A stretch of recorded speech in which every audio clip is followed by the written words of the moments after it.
Hello everyone, today's late video is on the new update on Omni Adventures. I really wanted to get this out earlier, but things just love getting in my way of making content. But that aside, let's get into the actual video, that being Omni Adventures getting the biggest update that changed and balanced mostly everything in the game.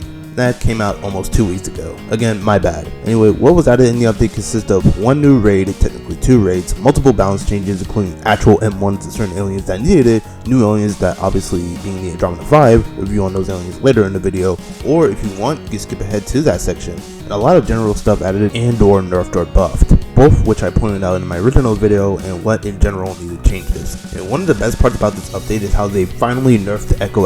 Thank God, now people can actually fight against Echo users without literally having their entire health bar nuked. And they also added a skin system, which needed to be a thing, I guess. I was kind of off put by the concept of a skin system at first due to a high amount of PTSD dealing with gacha games, but after testing it out, it's actually pretty okay and actually gives more of a purpose towards redoing raids other than having nothing else to do in the game, which is still kind of an issue, but that's also for a later section of the video. Also, there's the Pull Tiaras, which is another decent addition to the update that I'll break down eventually, but after reviewing the update log and actually playing the game with the update applied, I will definitely say that this update was surprisingly good! Before the update came out, I kept my expectations lowered in case the new update would be disappointing, but it's actually pretty great and brings the game upwards in a new direction. Albeit there's some issues here and there, which I will definitely bring up. This update wasn't perfect and I do not expect perfection.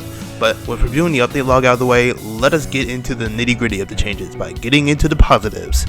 Let's start with the spacesuit, which they greatly changed for the better. Albeit it is still not worth 2k Tainite, they made the suit actually useful in raids by adding one very important detail: HP drain. So now whenever you enter the protection raid, it's now a needed necessity to not lose any HP when you're in your human form, finally giving a somewhat solid reason for its price. But to repeat myself, it's still not entirely worth 2k, but I'll give my thumbs up towards the dev team for giving this suit real purpose.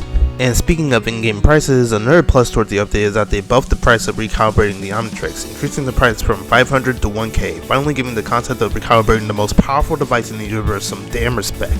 And with that, there's another big change with the Omnitrix class in general that I genuinely appreciate, and that is adding some actual different levels of power and usability between the Omnitrixes and Ultimatrix. So now the recalibrated Omnitrix is technically the most useful watch in PvP, while the Ultimatrix is the powerhouse Omnitrix, giving the ability to go ultimate and stack it with the poultice. And the prototype is the prototype. You shouldn't really expect much from the beginner watch. This is one of the best additions for the update that gives more drive in upgrading your Omnitrix other than getting ultimate. Again, solid work towards Chan and the dev team, along with finally removing that dumbass battery cap of D transforming at 5%.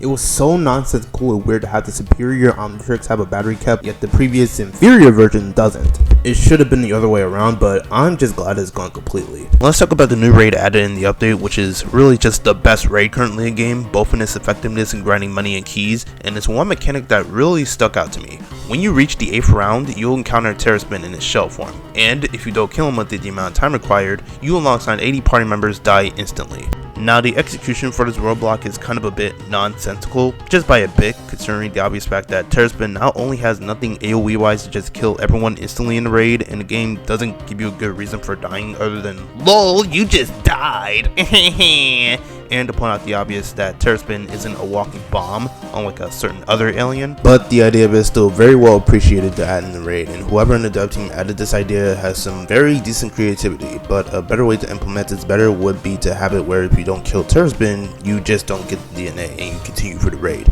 And if you want, you could add like hordes of NPCs stopping you from getting the DNA. There were better ways of making this in general more fun, but putting that aside, this raid is really good and plenty convenient for your grinding needs. But this is where we end off on the positives and move on to the next section, and that is for reviewing the Andromeda 5, the new aliens added into the game. To start off, let's get into Water Hazard, who is surprisingly mid. His moveset consists of 2 moves, weirdly enough, one being multiple water slashes that stun and deal an alright amount of damage, and this water blast that knocks back and deals very low amounts of damage. Water Hazard, to put it bluntly, is the worst Andromeda alien, only having consistently one useful move while the other one is so below average it has the same problem as every other ranged laser / beam in this game, where you have to keep refocusing your laser on the enemy to gain any damage instead of just having the beam consistently do damage while on the person. So your water beam doesn't even do a good enough job of being a knockback, where it barely knocks back if you don't keep moving your cursor. Overall, Water Hazard was done dirty in his release, and maybe if he had a third third move or his second did more damage, he could possibly be more useful, but right now he's just below mid. Next up is Terra Spin, who is somewhat okay in this update. His first move is his wind attack that deals a low amount of damage with no knockback. His second is a rush type ability where he pushes himself forward and gains one in range. This is a decent ability. And his third is a defense counter, where Terra Spin climbs into his shell and takes no damage with zero limitation. Terra Spin all around is an okay alien to use sometimes. His moveset revolves around being a defense alien, which is fine, though I wish his guts attack did some pushback while used as it's supposed to be, because right now whenever you use it you're super open to be attacked by literally everyone and you don't have iframes, so.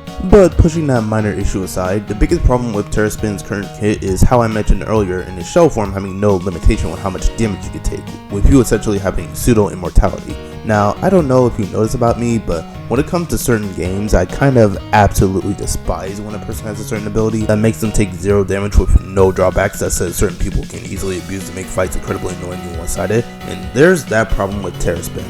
I mean, the boss obstacle has a health bar with his shell form, yet we, the player, don't. That's a weird reverse of the meme where you unlock the boss as a playable character, but moving on. Terra Spin is a bit under average, and like Water Hazard is carried by one singular move, but is a bit better for dealing slightly more consistent damage on the regular, and his carried move is infinitely more useful than Water Hazard's two moves combined.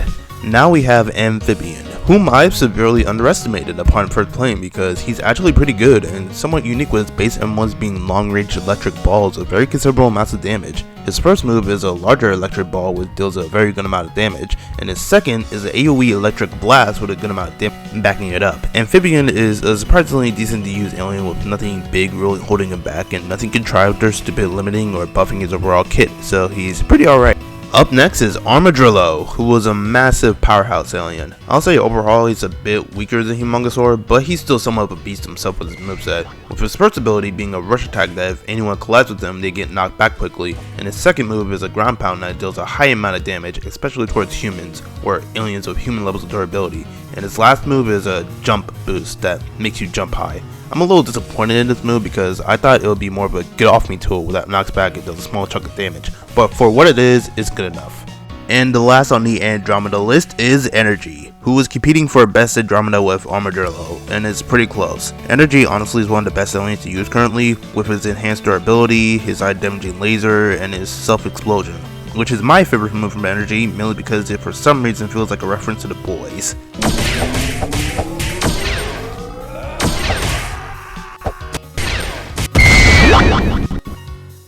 His third move is pretty good too. To fully cover it, Energy is a very great alien currently with not a single issue present in his kit. Okay, maybe one issue. Energy's true form is legit bottom tier disappointing trash for a final form, with his main plus being his M1s, because his only usable move is a low effort fireball that for some reason cancels your flight for, like, why? And his weird glow effect that I think is supposed to be radioactive aura that deals widespread damage, but it's honestly garbage and you're better off not using it.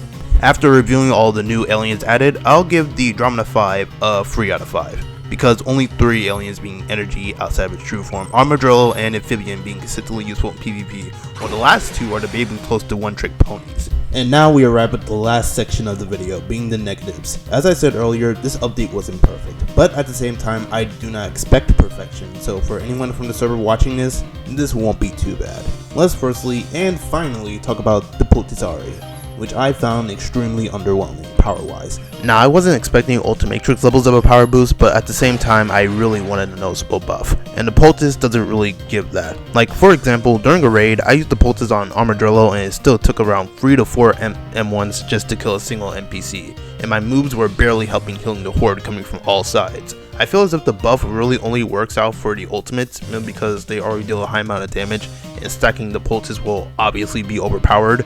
Really, the only big use Poultice has for Ultimatrix users is the high health buff you get when your health magically disappears.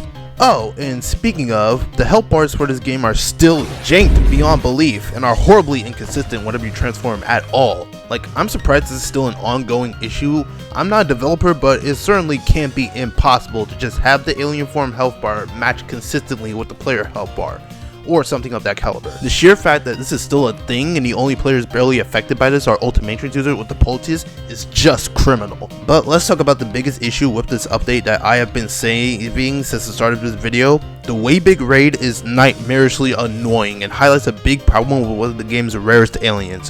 When you first get the crystal and go to the moon, you teleport into a puzzle where you have to find the pieces of the poultice within the amount of time. Now, because for some reason you can't replay this puzzle or raid after you get the poultice, I couldn't get any proper recordings of the puzzle, so believe me when I say this is literally the easiest puzzle ever in Roblox history. When you first join, you get this loud beeping that plays that shows where the poultice piece is, and now this would be fine if you were to get this one sound cue hint at where the piece is, but because the developers lack an iota of faith in their community's intelligence in solving puzzles, they make the sound effect play consistently in a loop, making it incredibly easy to look for. And the game does it for every piece, making the puzzle in itself way too easy to complete. And what makes it worse is that occasionally the pieces become highlighted to show where they are, making the puzzle so effortlessly easy even a brain-rotted toddler could complete in 2 seconds. But to be fair to the devs, they probably didn't want to make the puzzle incredibly difficult for players to complete, which is understandable. But then and there comes the issue of making it too easy in general. If you were going to make a puzzle like this, then why even bother limiting our abilities or making this puzzle a thing in general? An infinitely better way to execute this would have been to have a sound cue play every 30 seconds per each piece and not have them highlighted at all, and once you find the piece, you'll have to go for a boss fight in order to obtain the piece. That sounds way more challenging and fun than whatever we got. But anyways, once you get all the pieces and put them on the pedestal, you get TP'd again to the worst fight in this game. And before any of you in the comments say, "Oh, Rising is just mad the boss fight is too hard," like, it's a boss, it's supposed to be hard. For anyone going to say this, please kindly retract your statements, because my problem with the boss isn't with how strong it is with how overly handicapped we are during the fight. For anyone who is somehow unaware, this boss is supposed to be a reference to Cosmic Destruction, where during the finale, we transform into Waybig to fight the final boss. Ultimatrix must complete Potus Altiarum.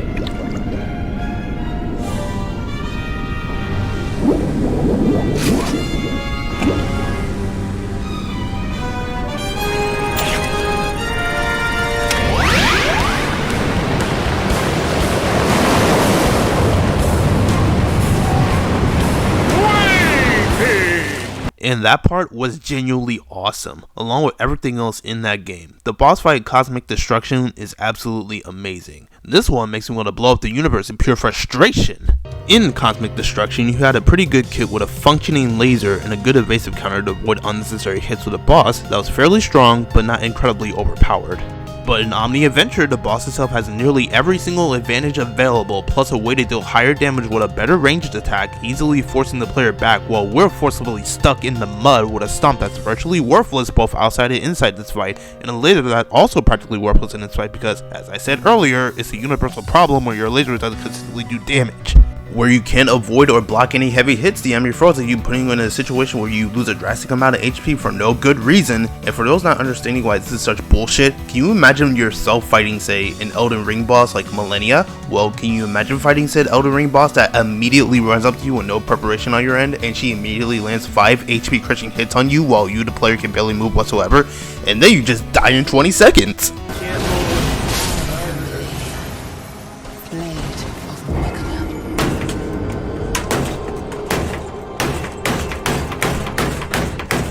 Now, that's not me saying that this boss is as difficult, not even close, but its annoyance factor is definitely coming close, and what I've described and shown is essentially the whole fight except slower and more irritating. And that all comes around to the problem of Waybig's kit being complete trash in this fight, with again, our main damage dealer is our M1s, and I'll say this as someone who had to do this raid 6 times, that barely helps. To summarize it all, the Waybig boss has like 20 buffs in one with vastly stronger attacks, while we're stuck fighting in a fucking wheelchair with a rusted knife. To sum it all up, the Waybig boss has like 20 buffs in one with vastly stronger attacks, while we're stuck fighting in a fucking wheelchair with a rusted knife. Chenkai, if you ever watched this video or this specific part, please, for the love of everything, rework or revamp Waybig. Don't buff him because his moveset is genuinely ass. After 14 minutes, we're actually done. I didn't expect this video to be this long or take this long to make, but I give my full thanks for anyone sticking around for this long. But good news, we're coming back to the video a week schedule, so be prepared for that. But that's generally all I have to say. I'll try not to take another 2 weeks for a video this time, and I don't know if you noticed, but we're almost close to 500 subscribers. If you want to support the channel and get me to that number, that would be fantastic. And I will be seeing you all very soon.